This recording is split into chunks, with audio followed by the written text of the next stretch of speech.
बदलापूर येथील चिमुकल्यांवर अत्याचार करणाऱ्या आरोपीचे वकीलपत्र कुणीही घेऊ नका असे आवाहन कल्याणमधील वकील संघटनेच्या वतीने करण्यात आले।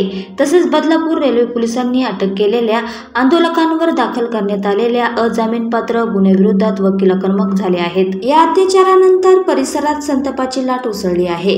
आरोपीचे कुणीही वकीलपत्र घेऊ नका अशी विनंती कल्याणमधील वकील संघटनेतर्फे करण्यात आली आहे। दरम्यान आरोपी अक्षय शिंदे याला पोलिसांनी कोर्टात हजर केले असता 25 ऑगस्ट पर्यंत पोलीस कोठडी सुनावली आहे। बदलापूर येथील एका नामांकित शाळेत एकूण 2 मुलींवर लैंगिक अत्याचार करण्यात आले आहे। यातील एक चिमुकली 3 वर्ष 8 महिन्याची आहे, तर दुसरी चिमुकली ही 6 वर्षांची आहे। मुलींनी शाळेत जाण्यास नकार दिल्याने त्यांच्या पालकांनी त्यांची विचारपूस केली असता हा प्रकार उघडीस आला। मुलींनी एक दादा माझ्या शूच्या ठिकाणी हात लावत असल्याचं मुलींनी सांगितल्यावर पालकांना मोठा धक्का बसला। शाळेतील सफाई कर्मचारी असलेल्या अक्षय शिंदे यानं त्यांचं लैंगिक शोषण केल्याचं समोर आले।